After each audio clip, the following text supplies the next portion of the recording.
నియోజకవర్గ ప్రజలందరూ కూడా ముందుగా నమస్కారాలు. ఎందుకంటే వాస్తవాలనే మాట్లాడుకుందాం అనేది ఒక ఆలోచన, వాస్తవం కూడా అది. సరే, నిన్న ప్రెస్ మీట్లో మన మాజీ శాసనసభ్యులు బొల్లా బ్రహ్మనాయుడు గారు అనేక రకాలైనటువంటి విషయాలని చెప్పడం జరిగింది. అందులో ఉన్నటువంటి అవాస్తవాలు, అబద్ధాలని మీ ముందుచ్చేదానికి ప్రయత్నం చేస్తా ఉన్నా. ఒకసారి గమనించండి, ఈ రోజున రాష్ట్ర వ్యాప్తంగా శ్రీ తిరుపతి వెంకటేశ్వర స్వామి లడ్డూ ప్రసాదం మీద చర్చ నడుస్తూ ఉంది. ఈ చర్చకు సంబంధించి ఎవరిష్టమైన రీతిలో వారు, పార్టీలు కానివ్వండి, నాయకులు కానివ్వండి, నిన్న మాట్లాడినటువంటి బ్రహ్మనాయుడు గారు కానివ్వండి, రకరకాలుగా మాట్లాడుతున్నారు. అయితే నేను వినుకొండ నియోజకవర్గ ప్రజలు కానీ, రాష్ట్ర ప్రజలకు కానీ, మీడియా మిత్రులకు కానీ మనవి చేసేది ఏంటంటే, ఈ లడ్డూలో కల్తీ జరిగిందని స్వయాన నాటి టీటీడీ బోర్డు చైర్మన్ వైవి సుబ్బారెడ్డి గారు చెప్పడం జరిగింది. అదేవిధంగా నాటి మంత్రి రోజా గారు కూడా మీడియా సాక్షిగా, వీడియో సాక్షిగా కూడా చెప్పడం జరిగింది. దానికి ఉదాహరణలో ఇప్పుడు దయచేసి మీరు గమనించండి. సుబ్బారెడ్డి గారు స్వయంగా మాట్లాడారు. కల్తీ జరిగిందని చెప్తున్నారు.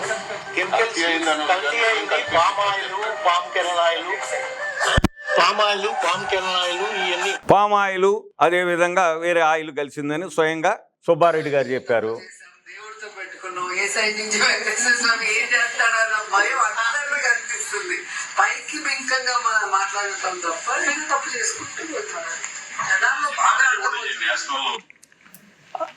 అటు సుబ్బారెడ్డి గారు చెప్పడం జరిగింది, సిబిఐ సిట్టులోనే కల్తీ జరిగింది లడ్డూలోనే ఆయన స్వయంగా నాటి అధ్యక్షులు ఆయన చెప్పారు, చైర్మన్గా ఉన్నటువంటి వైవి సుబ్బారెడ్డి గారు. అదేవిధంగా నాటి మాజీ మంత్రి రోజా గారు, జోగి రమేష్ గారు కూడా, ఇరువురు కూడా కల్తీ జరిగింది, ఆ వెంకటేశ్వర స్వామితో పెట్టుకున్నాం, మేమేమవుతామని వాళ్ళు చెప్పడం జరిగింది. ఇంతకంటే సాక్ష్యాలు ఏం కావాలా? ఇప్పుడు ఈ కనపడవా ఏంటి బ్రహ్మనాయుడు గారు? కల్తీ జరిగిందయ్యో అని అందరూ కనపడతా ఉంది. అసలు మనకు భక్తులకి అప్పుడు లడ్డూకి ఇప్పుడు లడ్డూకి తేడా కనపడటం లేదా? నీకు తెలియదా? నీ ఆత్మసాక్షికి తెలియదా? విపరీతమైనటువంటి అర్థాలు తీస్తూ పామాయిల్ కావచ్చు, లేకపోతే అందులో రకరకాలైన ఎసెన్స్ కావచ్చు, కలిసిన మాట వాస్తవం, అది ప్రజలందరికీ తెలుసు. దీన్ని అనవసరమైన రాజ్యాంతం చేస్తూ దాన్ని ఆ కొవ్వు కలిసింది, ఈ కొవ్వు కలిసిందని రకరకాలైనటువంటి విపరీత అర్థాలు తీస్తూ చేసినటువంటి తప్పుని కప్పిపుచ్చుకునేదానికి ప్రయత్నం చేస్తున్నారని ఈ సందర్భంగా తెలియజేస్తున్నా. అదేవిధంగా హిందువుల మనోభావాలు కూడా పూర్తి స్థాయిలో దెబ్బతీసిన మాట వాస్తవం. దీనికి ఆ భగవంతుడే చేసినటువంటి వారిని శిక్షిస్తారు.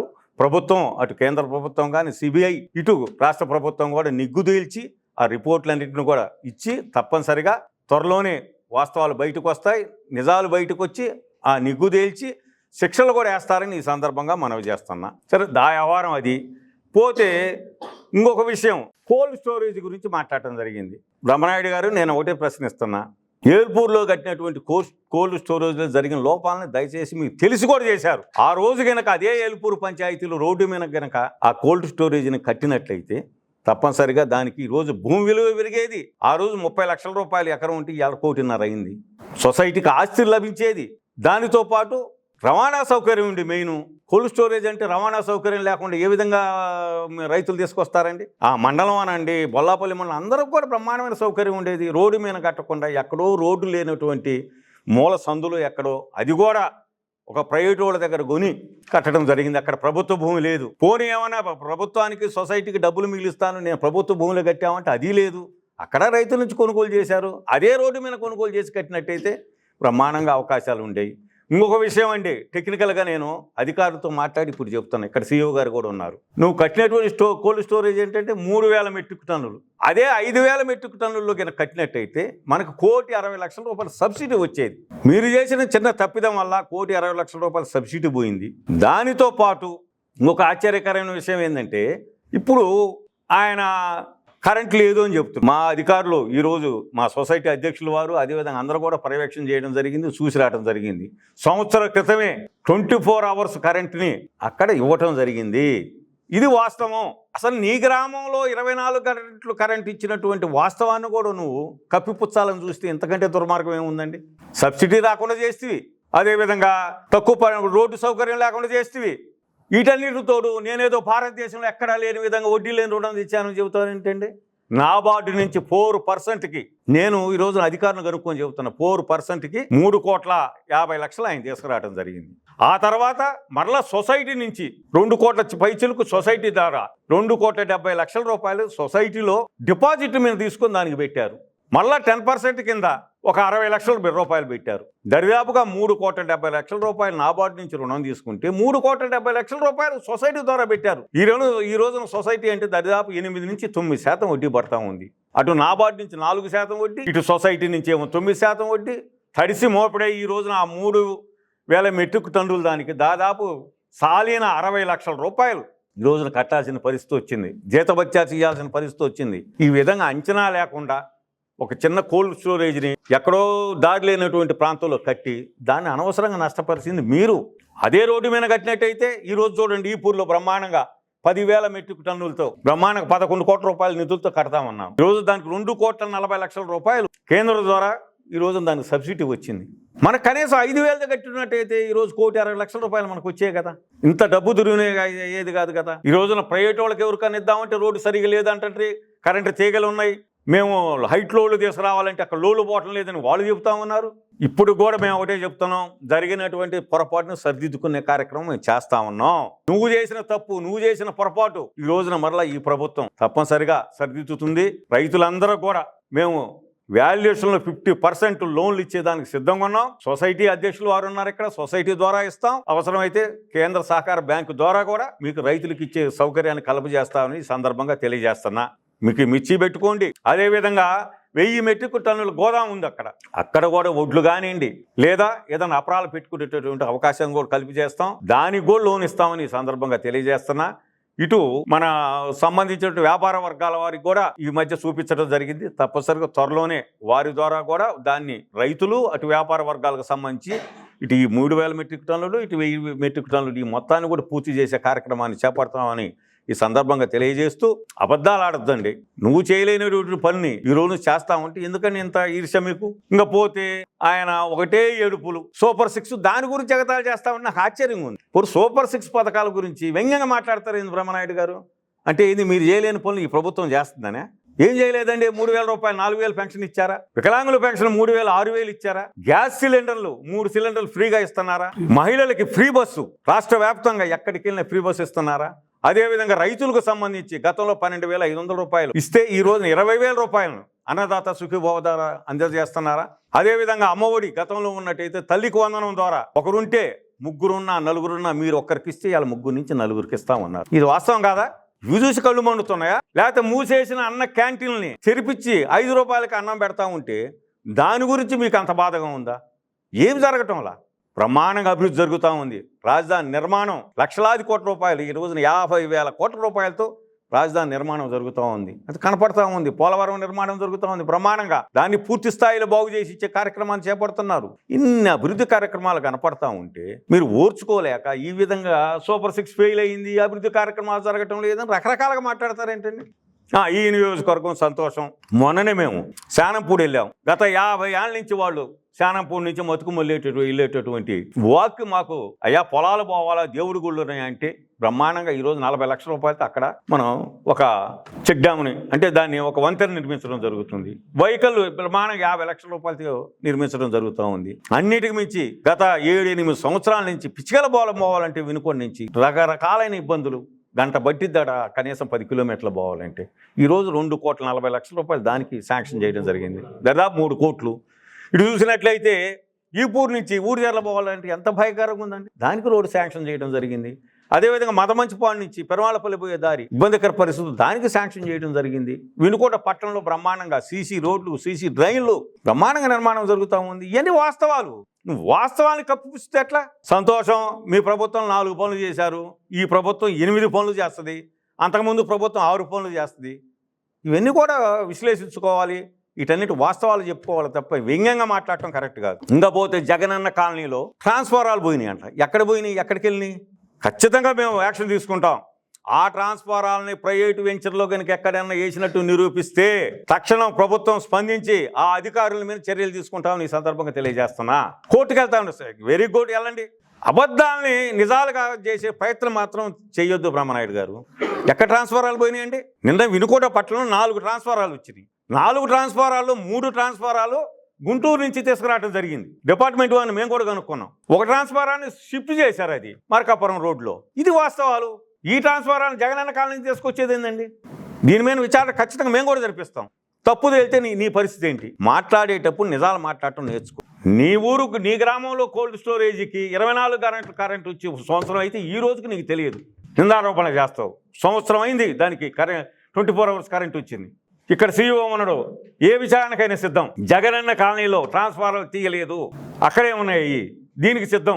వాస్తవాలండి ఇవన్నీ. పోతే టిట్కో ఇళ్ళు మీరు పూర్తి చేశారా? మీరు పూర్తి చేస్తే ఎప్పుడో ఓపెన్ అయ్యాయి కదా. టీడీపీ హయాంలో జరిగినటువంటి టిట్కో ఇళ్ళని 5 సంవత్సరాల కాలం మీకు ఇస్తే దాన్ని పూర్తి చేయకుండా పక్కన పెట్టినటువంటి వాస్తవ పరిస్థితి ప్రజలకు తెలియదా? ఈ రోజున ఈ ప్రభుత్వం వచ్చిన తర్వాత మరలా టిట్కో ఇళ్ళకి మళ్ళీ గ్రాంట్ తెచ్చి ఈ రోజున మళ్ళీ నిర్మాణం జరుగుతూ ఉంది. త్వరలోనే వాటికి పూర్తి చేస్తామని ఈ సందర్భంగా తెలియజేస్తున్నా. పోతే ఎన్ఎస్పి కాలనీ అంటారు, చెప్పిన మాట వాస్తవం. ఆ రోజు 14 లక్షల రూపాయలు మీరు గుడ్ విల్ కావాలంటే అసలు 14 లక్షల రూపాయలు గుడ్ విల్ ఏందని జీవి ఆంజనేయులు గారు చెప్పిన మాట వాస్తవం. తప్పనిసరిగా ఈ రోజున తగ్గించి అన్నమాట ప్రకారం జీవి ఆంజనేయులు గారు చీఫ్ విప్ గారు ఏదైతే చెప్పారో ఆ మాట ప్రకారం గుడ్ విల్ తక్కువ చేసి ప్రభుత్వం ద్వారా నిధులు తీసుకొచ్చి త్వరలోనే దాని నిర్మాణం కూడా జరుగుతూ ఉంది. ఈ వాస్తవాల్ని కప్పిపుచ్చాలంటే ఎట్లండి? పోతే అదేదో సేనరేజ్ గురించి ఏదో మాట్లాడుతున్నారు. ఎక్కడ మన గ్రానైట్ ఫ్యాక్టరీలో ఏదో 100 లారీలు పోతున్నాయి, మన లారీలు ఎటు పోతున్నాయి, ఏ రూట్లో పోతున్నాయి మాకైతే తెలియదయ్యా. ఏఎంఆర్ అని ఇంతకుముందే జగన్ గారి ప్రభుత్వంలోనే వాళ్ళు తీసుకున్నారు, ఆ సేనరేజ్ తీసుకున్నారు. అది జగవెరిగిన సత్యం. అది ఉమ్మడారం కావచ్చు, నాగులవరం కావచ్చు, ఎక్కడైనా వాళ్ళు ప్రభుత్వం ద్వారా సేనరేజ్ వసూలు చేస్తున్నమాట వాస్తవం. అట్లా కాకుండా ప్రైవేటు పరంగా ఎక్కడన్నా సేనరేజ్ కనుక వసూలు చేసినట్లయితే తప్పనిసరిగా దాని మీద చర్యలు తీసుకుంటాం.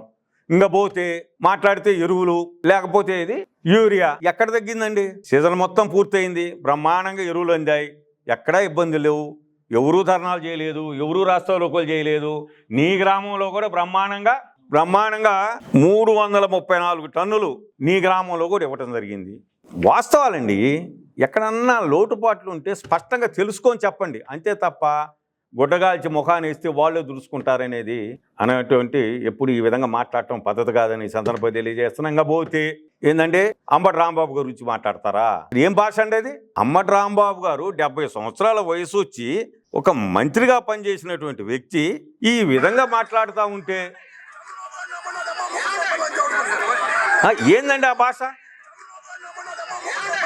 ఇంకా ఆయన పేరు పెట్టి గౌరవ ముఖ్యమంత్రి గారిని 4 సార్లు ముఖ్యమంత్రి చేసి 50 ఏళ్ళ అనుభవం ఉన్నటువంటి వ్యక్తిని ప్రజెంట్ ముఖ్యమంత్రి గారిని పెట్టుకొని ఏం భాష అండి? అసలు వినటానికి ఇబ్బందికరంగా ఉంది. ఆ భాష మాట్లాడే ఆయన్ని మీరు సమర్థిస్తారా?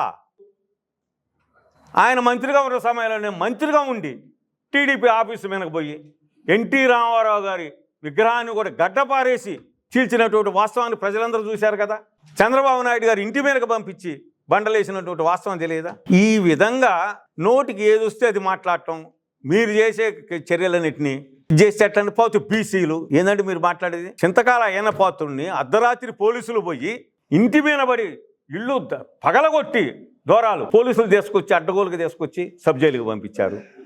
అచ్చెన్నాయుడు గారు పార్టీ అధ్యక్షుడిగా ఉంటే, శాసనసభ్యుడిగా ఉంటే ఆపరేషన్ చేసుకున్నటువంటి అచ్చెన్నాయుడు గారిని తీసుకొచ్చి అడ్డగోలుగా తీసుకొచ్చి వెహికల్ తీసుకొచ్చి రక్తస్రావం కూడా అయింది. ఇదంటే వాస్తవాలు. ఇది కప్పుచ్చితే ఎట్లా? చేపులో నరేంద్ర గారు 6 సార్లు ఎమ్మెల్యే అయినటువంటి వ్యక్తిని అడ్డగోలుగా అర్ధరాత్రి ఇంటి మీదకి పోయి తీసుకుని వచ్చారు. దేవినేని ఉమామహేశ్వరరావు గారిని, ఎంతమందినండి ఆ పట్టాభిని అయితే నడి రోడ్డు మీద అడ్డగోలుగా కార్యకర్తల చేత కొట్టించి ఇంటి మీద పడి ధ్వంసం చేశారు. ఇప్పుడు డిప్యూటీ స్పీకర్గా ఉన్నటువంటి నాటి ఎంపీ రఘురామకృష్ణరాజు గారిని ఎన్ని రకాల చిత్రహింసలు పెట్టారండి. ఆయన చివరికి పాదాలు కూడా పగిలిపోయి హైదరాబాద్ పోయి అక్కడెక్కడో సుప్రీంకోర్టు నుంచి ఊరట పొందడం జరిగింది. ఇన్ని అన్యాయాలు, ఇన్ని అక్రమాలు చేసి ఈ రోజున మరలా మీరు ప్రభుత్వం మీద వచ్చి చంద్రబాబు నాయుడు గారి మీదనో, లేకపోతే కూటమి ప్రభుత్వం మీదనో, లేకపోతే పవన్ కళ్యాణ్ గారి మీదనో, బ్రహ్మనాయుడు గారు మీరు పవన్ కళ్యాణ్ గారి గురించి మాట్లాడేటటువంటి పరిస్థితా? మీరు చంద్రబాబు నాయుడు గారు మాట్లాడేటటువంటి ఇదే? అసలు మీ స్థాయి ఏంటి? 4 సార్లు ముఖ్యమంత్రిగా చేసి 50 ఏళ్ళ నుంచి ఎమ్మెల్యేగా చేస్తున్నటువంటి వ్యక్తిని పట్టుకొని ఈరోజు నువ్వు అడ్డగోలుగా మాట్లాడతావా? అసలు నీ పరిస్థితి ఏంటి? నీ స్థాయి ఏంటి? మాట్లాడితే ఏదో పార్టీల గురించి, కుర్చీల గురించి మాట్లాడతావు. నువ్వు ఆ కుర్చీల గురించి మాట్లాడేది కొద్దిగానే ఉండాలయా. ఇంకా మేము అనకూడదు, మేము అనంటే బూతులు తిట్టామంటారు. మాట్లాడేదానికి మీకు లేకపోయినా వినటానికి మాకు సిగ్గు ఉండాలా. 4 పార్టీలు మారినవు, మీరు కూడా పార్టీలు మారి చూసి ఏదో పక్క కుర్చీల గురించి మాట్లాడితే ఎట్లా? ఎంత అన్యాయం అండి. నువ్వు పార్టీలు మారిన సంగతి ఎవరు తెలియదు ఈ నియోజకవర్గ ప్రజలకి. కోస్తే తెలుగుదేశం రక్తం అంటావు, ఆ నుంచి చిరంజీవి మా నాయకుడు పీఆర్పీ అంటావు, ఆ నుంచి బొత్స మా నాయకుడు కాంగ్రెస్ అంటావు, ఆ నుంచి జగన్మోహన్ రెడ్డి మా నాయకుడు వైసీపీ అంటావు. ఇది ప్రత్యక్షంగా ఈ 4 పార్టీలు 4 ఖండాలు నువ్వు మార్చావు. అసలు నువ్వు నేను పార్టీల గురించి మాట్లాడితే జనం నవ్వుకుంటారండి. కాబట్టి ఎప్పుడు పార్టీల వ్యవహారం దయచేసి నువ్వు మాట్లాడగాకు. రెండవది, పోలీసులు వ్యవస్థ గురించి మీరు మాట్లాడతారా? నువ్వు చేసిన దుర్మార్గం, నీ గ్రామంలో ఒక రైతుని సాక్షాత్తు ఎంపీ సాక్షిగా, మాజీ ఎంపీపీలు చుండూరు గుత్తా కోటేశ్వరరావు గారు, మాజీ ఎమ్మెల్యే, నేను మా సాక్షిగా ఒక రైతుని చెప్పు తీసుకొని నువ్వు కొట్టబోయి మీ గవర్నమెంట్ చేత కేసు పెట్టించి 15 రోజులు 307 వేయించి సంక్రాంతి పండగ రోజుల్లో జైలుకు పంపించిన వాస్తవాన్ని ఈ నియోజకవర్గ ప్రజలు మర్చిపోతారా? మేము మర్చిపోతామా? అదేవిధంగా ఆర్టీసీ దగ్గర జరిగింది ఏంటండి? రైతులు తలకాయల బాగలు కొట్టించి వాళ్ళ మీద 307 వేయించి అడ్డగోలుగా ఈరోజు పోలీసుల గురించి మాట్లాడతారండి. మీరా పోలీసుల గురించి మాట్లాడేది? మీ అంత దుర్మార్గంగా మీ 10 మంది ఎమ్మెల్యేలు చేశాం, మీ అంత దుర్మార్గంగా ఏ ఎమ్మెల్యే కూడా సాగించుకోలేదు. ఇంకా రెండోది, భాష గురించి మీరు మాట్లాడతారా? నేను పెడితే మళ్ళీ అదిగో అది పెట్టి అంటారు. మీరు మాట్లాడే భాష ఏంటండి? అసలు అది ఆడవాళ్ళు వింటారా? మన ఇంట్లో పిల్లలు వింటారా మీరు మాట్లాడిన భాష? మీరు ఆ భాష మాట్లాడుతూ తగుదనమ్మా అంటూ మీరు నీతి సూక్తులు చెప్తే ఎట్లా అండి? ఇప్పటికైనా మేము చెప్పేది ఒకటే, ఈ కూటమి ప్రభుత్వం అభివృద్ధి చేస్తూ ఉంది, సంక్షేమం చేస్తూ ఉంది. మీరు భవిష్యత్తు మీకు లేదని ఒక అక్కసుతో ఈ రోజున అడ్డగోలుగా మాట్లాడుతూ పోలీసుల మీద అడ్డగోలుగా వెళ్తూ మీరు చేస్తున్నటువంటి వాస్తవాన్ని ప్రజలందరూ గమనిస్తున్నారు. అప్పుడు ఇంతటితోనే నిజాలు మాట్లాడుకుంటే మనందరూ కూడా బాగుంటుందని ఈ సందర్భంగా తెలియజేస్తూ, ఇంకా పోతే ఈ నియోజకవర్గంలో అభివృద్ధి గురించి కానీ, సంక్షేమం గురించి కానీ, లేకపోతే ఎమ్మెల్యేల పనితీరు గురించి కానీ, లేకపోతే ఎమ్మెల్యేలు ఎంతమంది పనిచేసిన దాంట్లో గురించి కానీ ఏదైనా మాట్లాడుకోవాలంటే అది సపరేట్గా మనం మాట్లాడుకుందాం. అంతే తప్ప ఆ లడ్డూని తీసుకొచ్చి ఇక్కడ పెట్టడం, లేకపోతే అక్కడ పెట్టిన కేసుల గురించి ఇక్కడ మాట్లాడటం, ఇవన్నీ మానుకోవాలని ఈ సందర్భంగా మనవి చేస్తున్నా. నిన్న వీడియోలు చూస్తున్నాం కదండి, వెంకటేశ్వర స్వామి గుడికి వెళ్ళారు, పూజలు చేసుకున్నారు, సంతోషం. దాన్ని ఎవరు అభ్యంతర పెట్టరు, ఎవరు అభ్యంతర పెట్టలేదే. ఆ తర్వాత ఊరేగింపు వస్తా పోలీసు వారు లాండ్ ఆర్డర్ కంట్రోల్ తప్పుదని వాళ్ళు చెప్పినప్పుడు గౌరవంగా పోవాల్సింది. వీడియోలు కనపడతా ఉన్నాయి కదండి. ఈ వయసులో నువ్వు పోలీసులు నెడుతూ సిఐలు నెడతా ఉంటే, మళ్ళీ అలిసి కింద పడతా ఉంటే వీడియోలు కనపడతా ఉన్నాయి. ఇంకా మాట్లాడితే పరిగెడదాం రండి అని మమ్మల్ని సవాల్ చేస్తూ ఉంటే ఇవన్నీ తవ్వుకుంటా పోతే చాలా ఉన్నాయి. ఇప్పటికైనా మీ వయసుకు తగ్గట్టు మీ మాజీ ఎమ్మెల్యేగా గౌరవప్రదంగా మాట్లాడాలని కోరుతున్నా. మీరు కనుక ఈ అబద్ధాలు అభివృద్ధి గురించి కానీ, సంక్షేమం గురించి కానీ, లేకపోతే ఎమ్మెల్యేల పనితీరు గురించి కానీ, లేకపోతే ఎమ్మెల్యేలు ఎంతమంది పనిచేసిన దాంట్లో గురించి కానీ ఏదైనా మాట్లాడుకోవాలంటే అది సపరేట్గా మనం మాట్లాడుకుందాం. అంతే తప్ప ఆ లడ్డూని తీసుకొచ్చి ఇక్కడ పెట్టడం, లేకపోతే అక్కడ పెట్టి కేసుల గురించి ఇక్కడ మాట్లాడటం, ఇవన్నీ మానుకోవాలని ఈ సందర్భంగా మనవి చేస్తున్నా. నిన్న వీడియోలు చూస్తున్నాం కదండి, వెంకటేశ్వర స్వామి గుడికి వెళ్ళారు, పూజలు చేసుకున్నారు, సంతోషం. దాన్ని ఎవరు అభ్యంతర పెట్టరు, ఎవరు అభ్యంతర పెట్టలేదే. ఆ తర్వాత ఊరేగింపుకు వస్తా పోలీసు వారు లాండ్ ఆర్డర్ కంట్రోల్ తప్పుదని వాళ్ళు చెప్పినప్పుడు గౌరవంగా పోవాల్సింది. వీడియోలు కనపడతా ఉన్నాయి కదండి. ఈ వయసులో నువ్వు పోలీసులు నెడుతూ సిఐలు నెడతా ఉంటే, మళ్ళీ అలిసి కింద పడతా ఉంటే వీడియోలు కనపడతా ఉన్నాయి. ఇంకా మాట్లాడితే పరిగెడదాం రండి అని మమ్మల్ని సవాల్ చేస్తూ ఉంటే ఇవన్నీ తవ్వుకుంటా పోతే చాలా ఉన్నాయి. ఇప్పటికైనా మీ వయసుకు తగ్గట్టు మీ మాజీ ఎమ్మెల్యేగా గౌరవప్రదంగా మాట్లాడాలని కోరుతున్నా. మీరు గనక ఈ అబద్ధాలు మాట్లాడుతూ గౌరవ ఎంపీ గారి మీదనో, ఎమ్మెల్యే గారి మీదనో, మా మీదనో, ఈ ప్రభుత్వం మీదనో ఈ విధమైనటువంటి నిందారోపణలు చేయటం కరెక్ట్ కాదు. మాట్లాడేటప్పుడు వాస్తవాలను మాట్లాడండి. బాధ్యత మాకుంది. ప్రభుత్వంలో మేమున్నాం. ఈరోజు సెంట్రల్ బ్యాంక్ చైర్మన్ గా నేనున్నాను. క్యాబినెట్ హోదాలో ప్రభుత్వ చీఫ్ విప్ గా జీవి ఆంజనేయులు గారు ఉన్నారు. అదేవిధంగా శ్రీకృష్ణదేవరాయలు గారు టీడీఎల్పీ లీడర్గా ఉన్నారు. ముగ్గురు బాధ్యత గల వ్యక్తులు మేము ఉన్నాం. తప్పనిసరిగా ఏదన్నా పొరపాటు జరిగితే సరిదిద్దుకుంటాం. అంతేగాని అడ్డగోలుగా మాట్లాడితే బెదిరిస్తే భయపడే పరిస్థితి ఇక్కడ లేదు. అది గతంలో జరిగింది. మీరేదో బెదిరించి దాని ఏదో నిజాల్ని అబద్ధాలు చేయాలనో, అబద్ధాలు నిజాలు చేయాలంటే ఇక్కడ వినేటటువంటి ప్రజలు ఎవరూ లేరు. కాబట్టి గౌరవప్రదంగా మాట్లాడండి. గౌరవప్రదంగా మీరు ప్రభుత్వంలో ఉన్నటువంటి ఏదన్నా ఇబ్బందులు ఉన్నట్టు ప్రజలకు తెలియజేయండి, లేదా మీడియా మిత్రులకు తెలియజేయాలని సందర్భంగా మనవి చేస్తూ, మైకుల గురించి కూడా ఎట్లండి ఎన్ని మాట్లాడుకుంటూ పోతే ఎట్లండి? ప్రతిదానికి భూతద్దం చేసి వంకలు పెడితే ఇప్పుడు ఇక్కడ మైకులు వచ్చినాయండి, వీళ్ళందరూ వచ్చినారు కదండి. ఇప్పుడు మైకులు కొట్టేసుకునేది ఏందండి? అదేం భాష? సరే, విలేకరులకి స్థలాలు ఇచ్చారు, సంతోషం. ఇవాళ హౌసింగ్ ప్రోగ్రాం నడుస్తుంది. ఆ బాట విషయం కూడా ఏదో తేడా ఉంటే అక్కడ వెంచర్లో ఉన్నట్టు మా మిత్రులతో మాట్లాడి ఆ విలేకరులు బాటి పిలుచడం కూడా జరిగింది. అందరూ పనులు చేయాల్సిందే. విలేకరుల మిత్రులకు కావాల్సిన పనులు చేయాల్సిందే, నియోజకవర్గ అభివృద్ధికి చేయాల్సిందే, పట్టణ అభివృద్ధికి చేయాల్సిందే. ఇది బాధ్యత అండి.